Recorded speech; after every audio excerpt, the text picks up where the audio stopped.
and welcome to the Good Health Podcast. I'm your host, Nicole Good, a registered nutritional therapy practitioner and functional medicine practitioner. Join me as we explore thyroid, brain, and fatigue conditions with positivity. From Hashimoto's to multiple sclerosis, chronic fatigue to adrenal dysfunction, I've got you covered. With expert advice and tips to help you take action now and inspiring real patient stories from successful individuals who refuse to let their health hold them back. Start your journey to good health today. And don't forget to come and join the conversation on Instagram at good_health. That's GOODE. Or visit my website at nicolegoodhealth.com to find out more. Today we welcome Rachel Hill to the Good Health Podcast. Rachel is a multi-award winning thyroid patient advocate. So she's a thyroid patient herself and has gone into advocating for others, helping to raise awareness around this invisible illness. She's a writer, a speaker, and an author. Her thyroid advocacy work includes writing articles, authoring books, and producing her thyroid family email newsletters, as well as speaking on podcasts and events. She's doing important work to raise awareness and helping the thyroid community to get the support they need. She has a large social media presence and has books around thyroid advocacy, helping partners and family to understand thyroid conditions, and also how to talk to your children about living with a thyroid condition. We dig into both the books, her advocacy work, and her own journey with Hashimoto's in this episode. Rachel, welcome to the Good Health Podcast. It's great to have you here today. Thank you so much for having me on. I'm really excited to delve into some really interesting topics, I think. Yeah, so let's start with your own health journey, if we can, if you don't mind talking about that. You've been diagnosed with hypothyroid and I believe Hashimoto's. Yes. What you've got. So yeah, let's just dig into your story. How did it sort of come about? What were sort of the first signs? How was the diagnosis and that sort of thing? Yeah, so I was diagnosed when I was, I believe, 21, almost 22, but I had, like many thyroid patients, I had symptoms peppered throughout my childhood. As a child, I was labelled as lazy, and I was pretty much always tired. I struggled with PE at school, a lot of things that a lot of other thyroid patients will relate to. Something I don't see talked about often enough, perhaps because it's a bit of an embarrassing topic, but as a child I could go 2-3 weeks between having a bowel movement, things like that looking back now I understand how abnormal they were, but I didn't question them as a child because that's just what things were. No one told me it wasn't normal. So yeah, I had signs like that going through. I really struggled with anxiety and depression as quite a young child as well, and then going into my teenage years. But it's when I got to around 16, 17 years old, I contracted swine flu, which was obviously a big deal at the time. This was back in, I'm thinking, 2009, I think it was. And I got swine flu as well, actually. That was the pandemic prior to COVID. I know it was really rough, and I had it really badly for a few weeks. And after that point, my health was even worse. It had fast-tracked whatever was kind of underlying or starting to come apart. I would have daily muscle aches and pains in my legs. Acne started to sort of get out of control, but as a 16-year-old, again, I just kind of expected that was normal and didn't question it too much. It's easy to put these things down to just being you as well, isn't it? Like you're saying, as a child, that was normal for you, and acne at 16, that's kind of normal because you're going through that hormonal time, and again, sort of further on, like tiredness. When we talked about this on one of the other episodes, when you've had a baby, you're just tired because you've got a baby in the house, and and things like that. So it's easy to put things down to just being normal, isn't it? It's just normal for you. Yeah, and then I think it's really easy for us to accept certain things as labels as well. So I very early on just kind of accepted that I was just a lazy person. I'm a tired person. I don't really like sports. That's not what I'm into. And actually it was that profound lack of just energy, that pure fatigue and exhaustion that I didn't know wasn't normal. I couldn't understand why my friends were out doing so much more and could keep up a faster paced kind of life, I guess, social life. And yes, after swine flu at 16, I would have migraines and muscle aches and pains. At 18, I came down with another, I guess, like mystery illness. We never really figured out what it was. We thought maybe it was like EBV, but that was never confirmed. I essentially ended up in hospital in intensive care on life support. I got to the point of having pneumonia that was life-threatening. So I spent a few weeks in there over my 18th birthday, unfortunately. Oh, no. And again, between those two illnesses, my health just kept sort of nosediving until I got to that point of being in hospital. I was also dealing with a lot of life stresses at the time as well. My family were going through a lot of stresses, and so there was mental, emotional, physical stress, the whole sort of combination that we see so often when people trigger their thyroid issues. And yeah, I came out of hospital and again just was never really the same. And I had another 3 or 4 years until I got to the point of being diagnosed with autoimmune hypothyroidism. In which time my health just continued to worsen. So I lost most of my hair. I lost about 80% of the hair on my head, eyebrows falling out, weight fluctuating. Then I was at the point of alternating between constipation, but also diarrhea. There was so much going on. I always describe it as from the top of my head to the tip of my toes, every part of me was affected in some way. And yeah, by the time I was diagnosed, I was just in a real state. I was 21, almost 22. And yeah, I could barely remain in work. I had a job that it was standard 9 to 5, 5 days a week. And I was there probably 1 or 2 days a week every week. I was really fortunate to have an employer that was quite flexible and understanding, and they could see that I was going through a real health crisis. But my work was massively impacted. I had no social life. I had no quality of life overall. And I felt a bit like I was going mad, because many trips to the doctors and being told that you're 20, you're 21, you're there's nothing wrong with you. You should be fine. You should have energy. And I'm kind of thinking, well, I don't. So what is the reason for this? But yeah, I finally got that diagnosis and then began this whole journey of what I'm doing today within thyroid advocacy, because I was overwhelmed. I felt relieved, but also frustrated, angry that it took so long to figure out what was going on. But I was hopeful that we could get on top of my health. And so I started looking for thyroid information out there, started blogging, writing about my own experiences online as I went through getting the correct treatment. And that's a whole other topic. Whole other thing.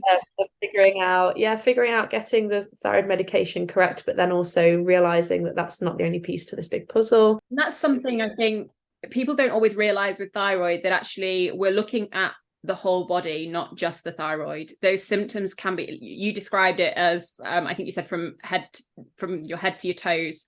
And that really is something I talk about a lot, because I think people just think, oh, it should just be thyroid symptoms, like solely whatever the thyroid manages, that's the symptoms that you will get. But the thyroid's interconnected to so many different parts of the body, and you can get symptoms, really kind of whole body symptoms, and people don't necessarily put it down to their thyroid, or don't consider that the thyroid could be the cause of them. And I think it's really important that people realize that and sort of understand that that it is more than just a body part. We're looking at the body as a whole. And how important was it for you to kind of take a sort of a holistic whole body kind of approach to your thyroid? And do you use a lot of tools like lifestyle, diet, all these other things to sort of manage your health? Yeah, so I see those as being just as important as taking my thyroid medication every day. So in terms of the thyroid medication side of things, I was started on the standard levothyroxine, which a lot of people do respond absolutely fine to. I did not. My health continued to worsen for another 6 or 7 months, at which point I explored NDT. So I'm currently on Armour Thyroid, and in the last couple of years I have a small amount of levothyroxine alongside that, because since going through a couple of childbirths quite close together, my needs have just shifted and changed, and we continue to monitor that. Getting my thyroid medication right helped me feel a lot better. I often describe it as it got me sort of 60% of the way there. I felt like I got most of my old self back in terms of my health and mental clarity and everything that it covers. But there were these ongoing niggling things that I was thinking, well, my thyroid levels are optimal, so I don't understand what's going on. And this is taking into account your free T3 and T4, not just TSH. But then began this exploration of the autoimmune side of things, which obviously within more mainstream conventional medicine, it just often isn't really spoken about. There isn't really a recognized treatment plan at all. And so, I explored, I started exploring on my own and starting to implement things. such as going gluten-free. That's such a big spoken about dietary adjustment within the thyroid world. I did also experiment with going dairy-free. I learned about things like keeping my blood sugar balanced and adrenal health and various things. I did as much research as I could, and I got myself so far by implementing certain things that I could, before I then got to the point where I thought I need someone else to be guiding me on that last sort of 20-30%. And that's when I began working with a functional medicine practitioner, who was excellent at just mapping out these, I guess, holes in my health that I hadn't yet been able to figure out myself, and included things like my gut health, which I just didn't know where to begin with, and other dietary changes that are not so much about taking lots of things out, but I loved her approach of adding more good stuff in, trying to get more diversity in, because I think there's a lot of fear around food, in the sort of health and wellness space, that we should be avoiding 100 different things, and it feels really daunting and scary. And a lot of the time, what we often need is just add more good stuff. Yeah, I had this conversation yesterday. Actually, we were recording another episode. I was recording with another functional practitioner, and we actually had this conversation around autoimmunity, around the fact that I get so many people coming to me on such restrictive diets because they've read, so much online, take this out, take that out, the next thing, so they take the first thing out, and then they, and some things, yes, okay, we do need to take out gluten. You've mentioned gluten, and that's usually one of the things that does come out, but then they start taking the next thing out because removing gluten helps. So then they start taking the next thing out, and then the next thing. And before you know it, they're on such a restrictive diet. And sometimes people talk about this, sometimes you can feel a bit better at first, but then you feel worse because you're actually just not getting the nutrients then. And a huge part of what I do is getting people back eating foods, lots of foods back in the diet. And I think that's really, really important, because I think people they just think if you keep taking things out, it's going to help. But you're absolutely right, taking that whole body approach, and I think as well, like you said, you can get so far, but then there's certain things like, again, yesterday we were talking about the importance of stool testing. I run it with every client to look at gut health, because it's 70-80% of your immune system is in the gut, and your gut health is so important if you're looking at that autoimmunity. And that side of things is a side that conventional medicine doesn't do so well. But kind of looking at all those changes of the diet and lifestyle, because one of the questions one of the kind of blocks, I guess, that people kind of come up against when they're, working on this stuff, is how hard it is to actually change your lifestyle, because it's not a diet. It's not, a lot of this is some of these things, like if we look at, like, say, you take the, autoimmune paleo diet off the internet or something like that and do it, that's designed to be a short-term diet. It's something you're meant to do short-term, feel better, and then you find out what you can get back in the diet. But in terms of making these changes for your health to make you feel better, some of these changes are lifetime changes. We want to build you, a lifestyle that you can actually continue with. How difficult did you find it going, making all these changes, looking into your lifestyle? Was it a big change for you? What was your sort of diet and lifestyle like beforehand? Yeah, it was a complete overhaul, because thinking back as well to the fact that I was in my early 20s, at the time I was, I think I'd just completed an apprenticeship. So I was in a fairly beginner's wage job. My now husband was still at university, and so we didn't have a lot of money to spend on things like food. We were eating what everyone else our age was eating, which is a bag of pasta and a shop bought sauce, and you put them together and that's a meal. That's how a lot of people eat at that age. Going out and having drinks. I've never been a big drinker, but I was consuming alcohol, maybe a couple of times a week I'd have a drink here and there, things like that. Those things are no longer really part of my life, because over the years I have figured out which things just don't really work for my body, which things are worth the thyroid flares and which things are not. And the grand majority of things are not worth the thyroid flares, especially now I've got children. I have to really prioritize what is and isn't important. But that is why I got to the point of seeking out a functional medicine practitioner, because I got to the point where I was so overwhelmed. I needed someone else to almost take this burden off my shoulders. It was so heavy. And quite honestly, in life, we've got enough other stuff to figure out when we've got jobs and children and various other things to navigate as well. And so it was a huge, huge help to have someone A, confirm that the things I'd already done were a good starting point, and to B, confirm that there were some other things that we could do as well, and to just help me guide me on that and have regular check-ins and that sort of thing. But yeah, compared to before I started looking at this more holistically, having had my diagnosis, and now the biggest changes are that I still don't eat gluten. So that's been about 6 or 7 years now, I guess, maybe longer. I removed alcohol about 4 or 5 years ago, and I still don't drink alcohol at all. Caffeine was contributing towards reflux and migraines, things like that.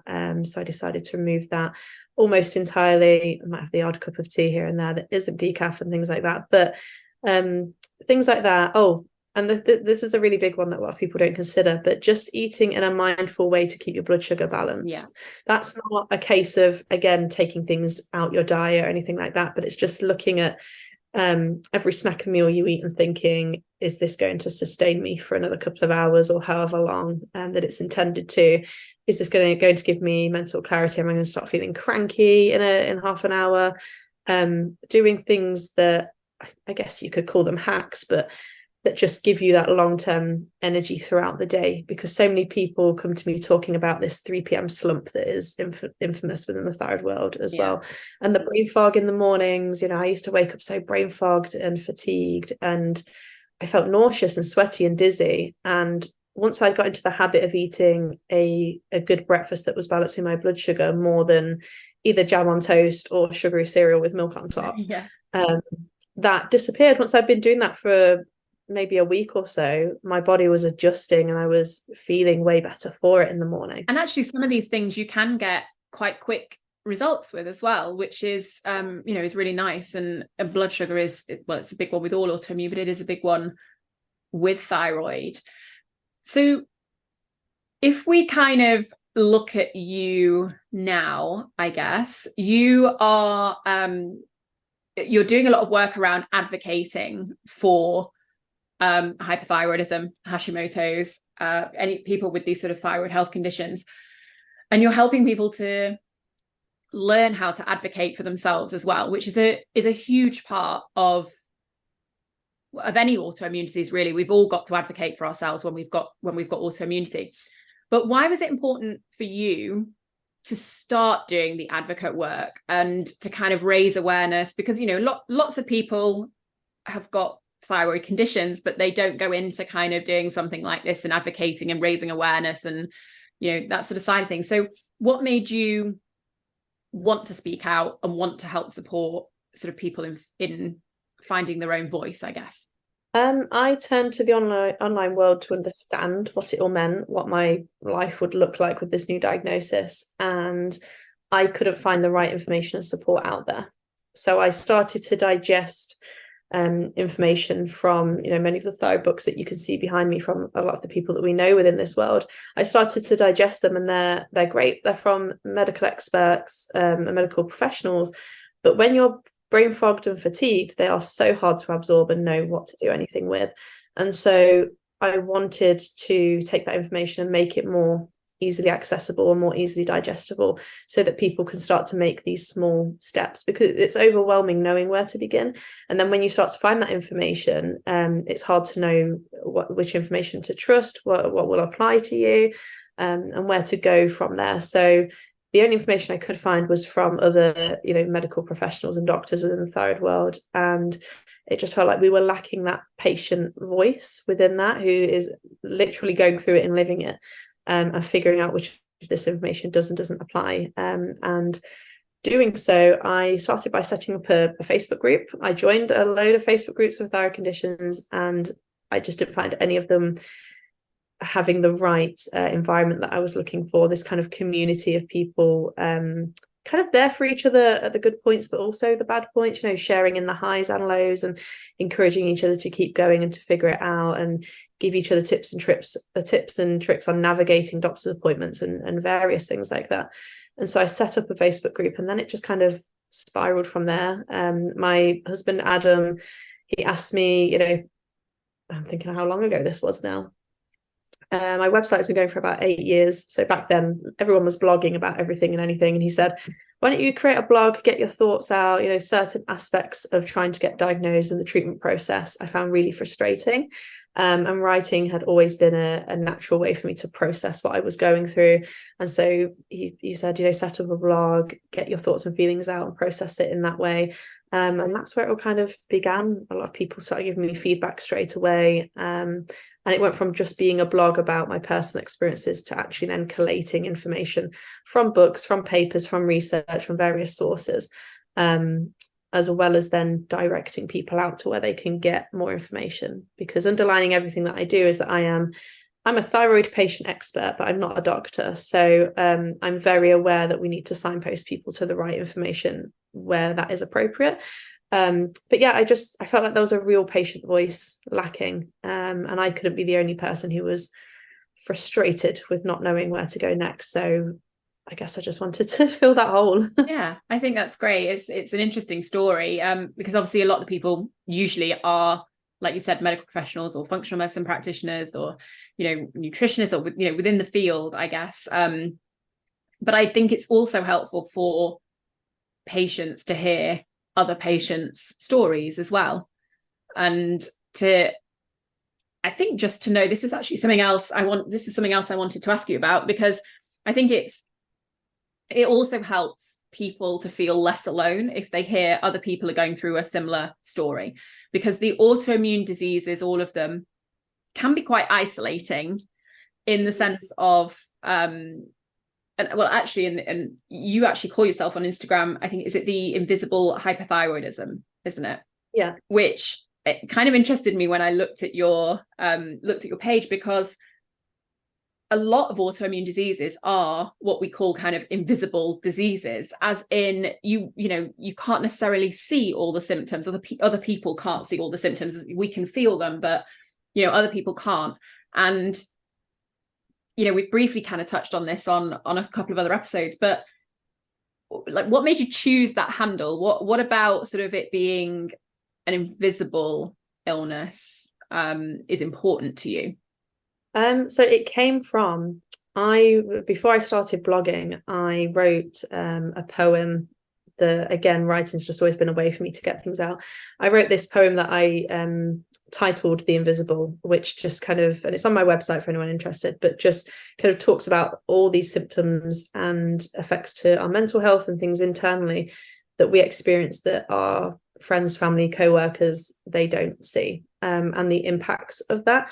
And I wanted to take what is an invisible illness and make us more visible. Thyroid patients, the thyroid conditions are very prevalent. Actually, if people were more open about it, we'd realize that we have many friends and family that also have thyroid issues, or maybe experienced it for a while after giving birth. We would realize that, but as it is very invisible. Many people live with it day to day. Either perhaps they take their medication, they're fine, they respond well, and they don't think anything else of it. But there are many people who are not thriving day to day. They have ongoing symptoms, but they continue to feel as if they can't speak openly about that. And so, or they accept them. They just sort of say, well, I've taken the medication and that's as far as it's got me, and that's me now.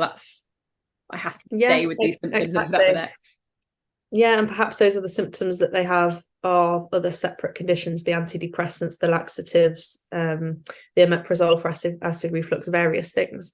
But yeah, so for me, it was a case of taking that invisible illness and making us more visible, giving us a platform to speak about it, to share about it, to raise awareness of what we experience, so that hopefully we can get friends and family more involved, so that we can feel more supported and open up about it more, but also just to raise more general awareness among the population. And there are people who are, still going undiagnosed, like many of us are for years.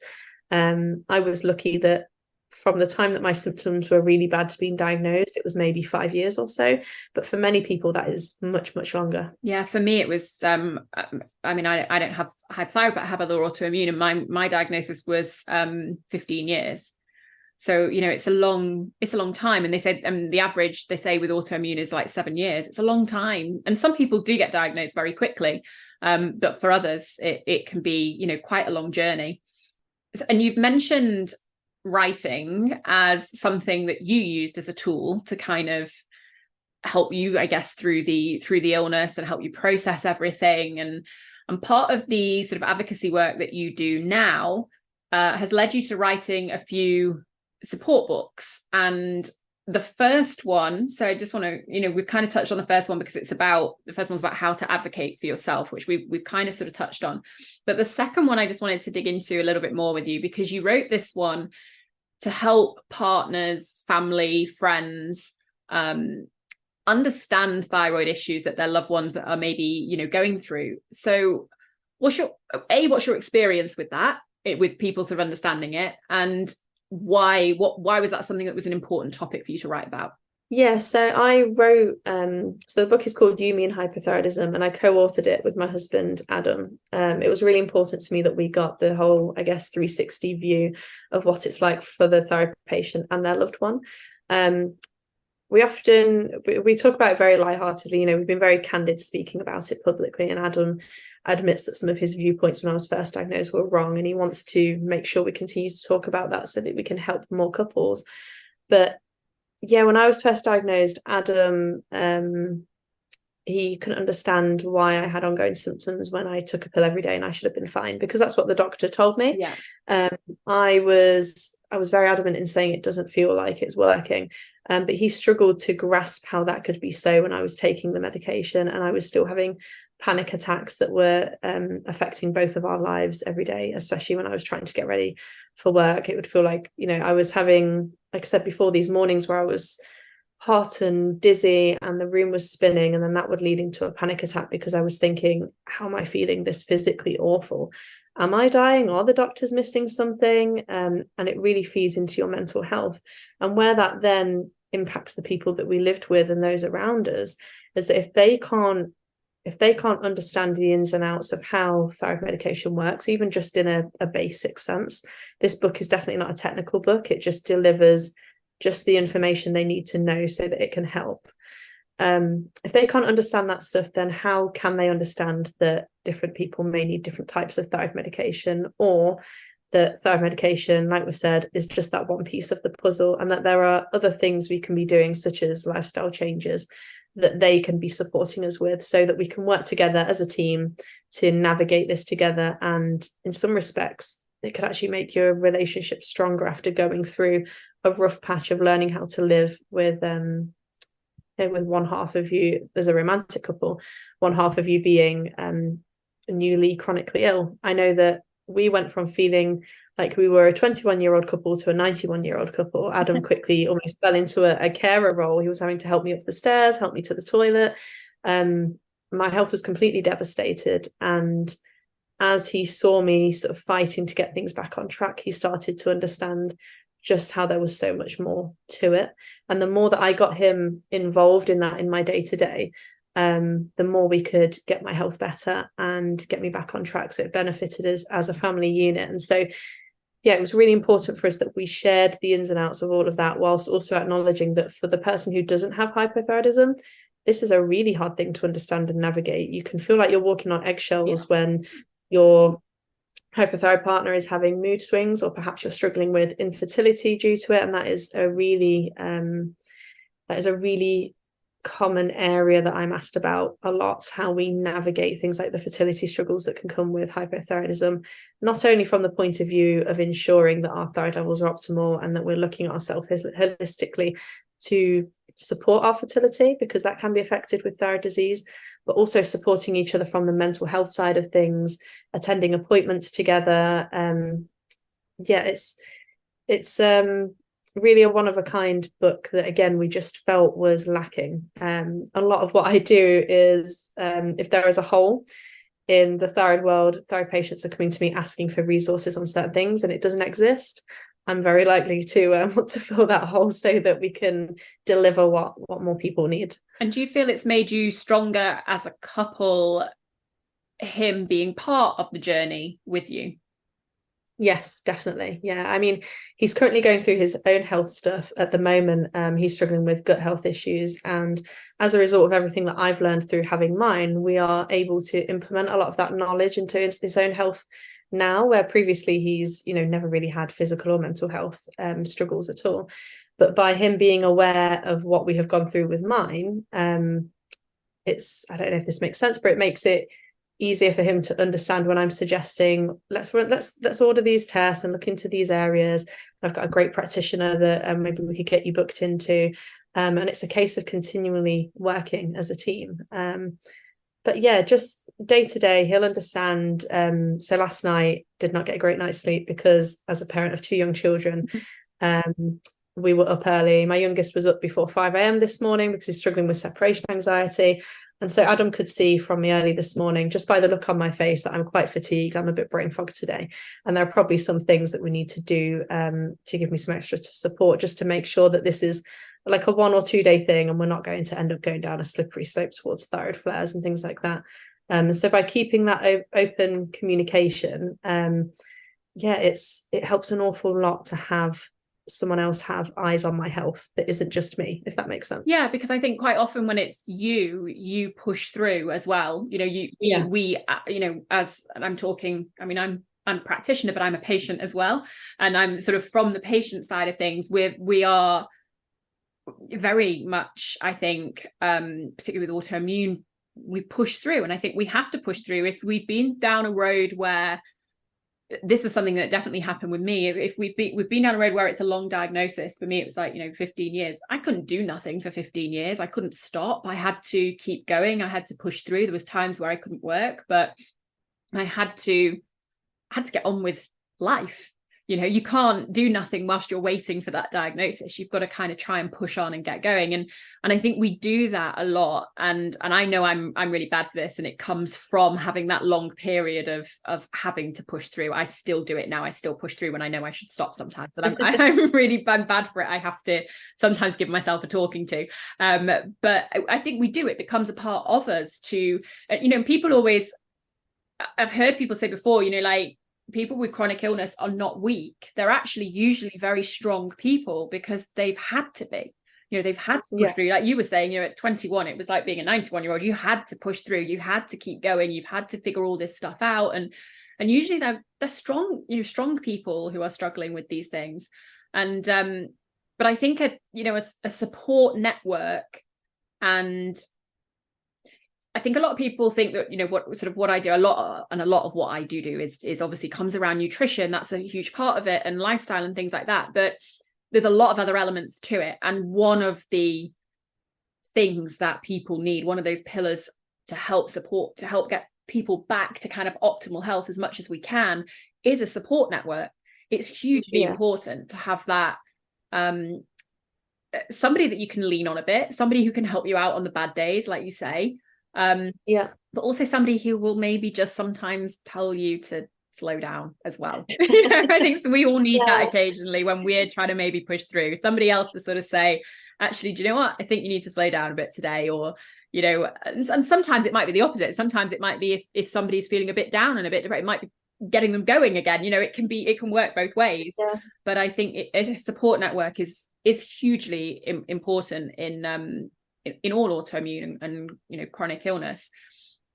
And sort of, if we expand on this kind of family network, we've talked there about like the partner sort of side of things, but you then brought out a third book, which is actually, correct me if I'm wrong, but it's actually written for children so that it's like a children's book written in the style of a children's book, to help them understand having a parent with hypothyroid, and you know what it might look like, you know, for you as a mum, you know, with hypothyroid, what that might look like for the child. So again, I guess the question is, and this is because there's something that comes up a lot. I mean, you know, thyroid can come up a lot post-pregnancy, sort of in pregnancy or postpartum, or it's a time when women often do suffer with thyroid issues.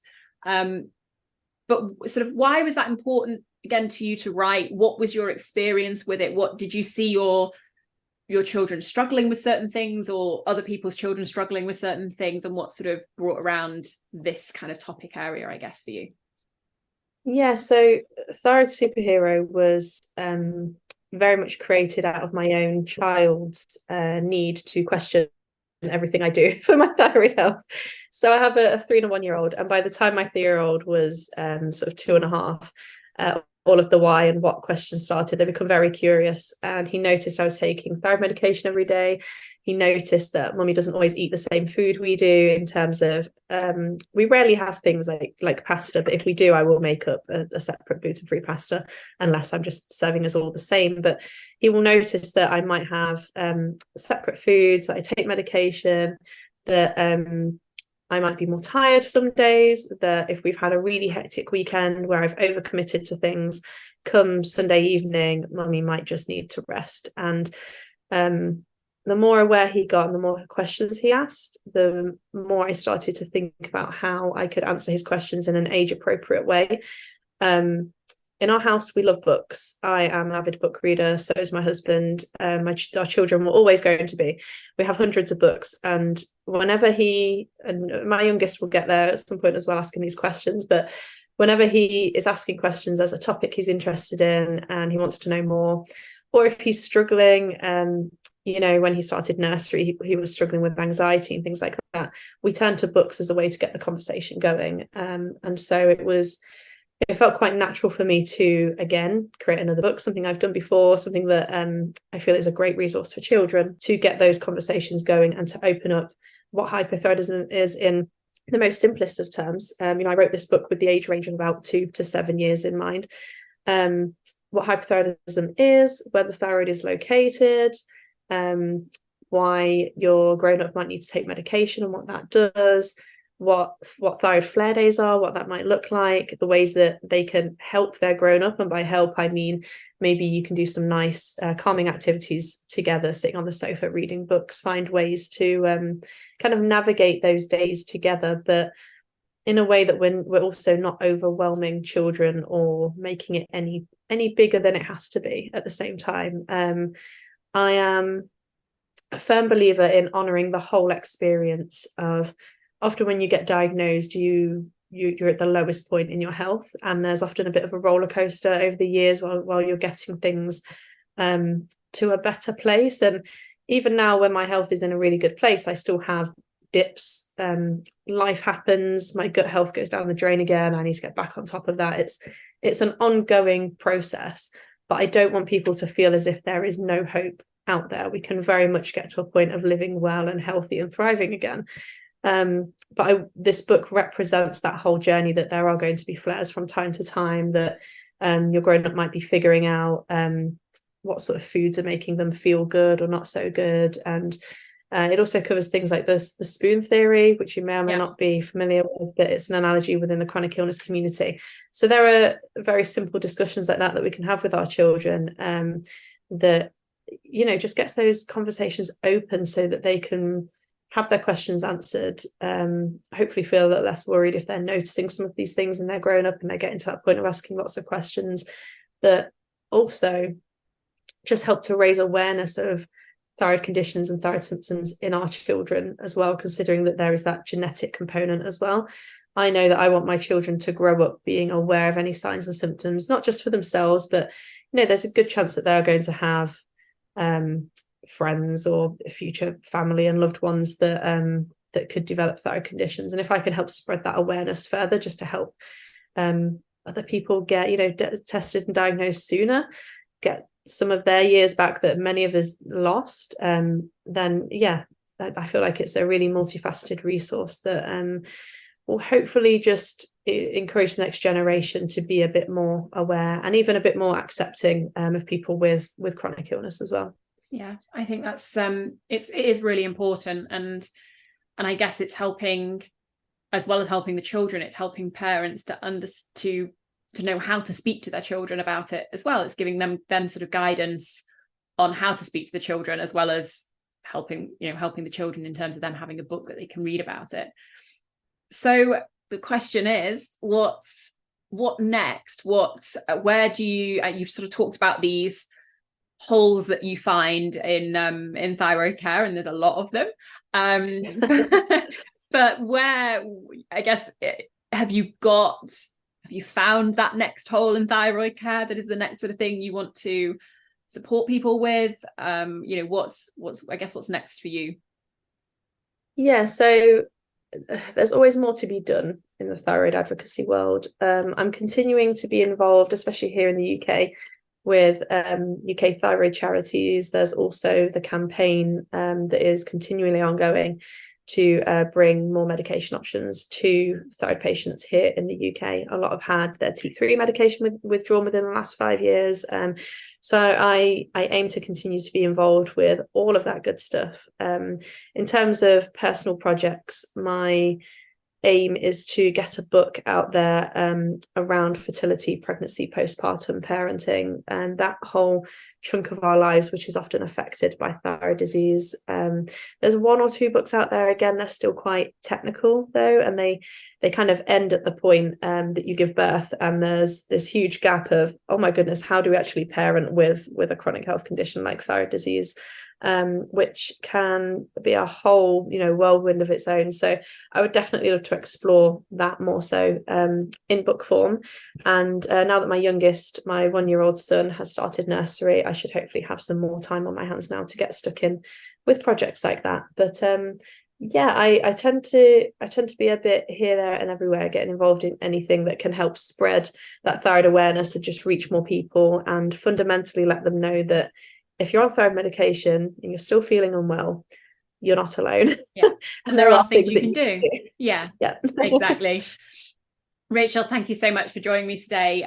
We will link your Instagram, we'll link the books below this in the show notes so that people can find them nice and easily. But really appreciate your time today in talking to me. Well, thank you so much for having me on.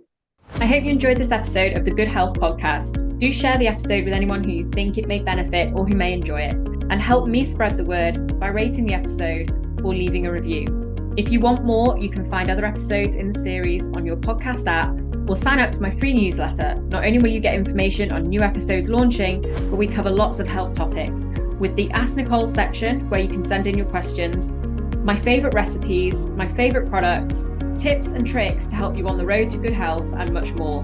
You can sign up free of charge at nicolegoodhealth.com/newsletter. Also linked below. I hope you have a lovely week. Don't forget to hit subscribe, and I'll see you next time.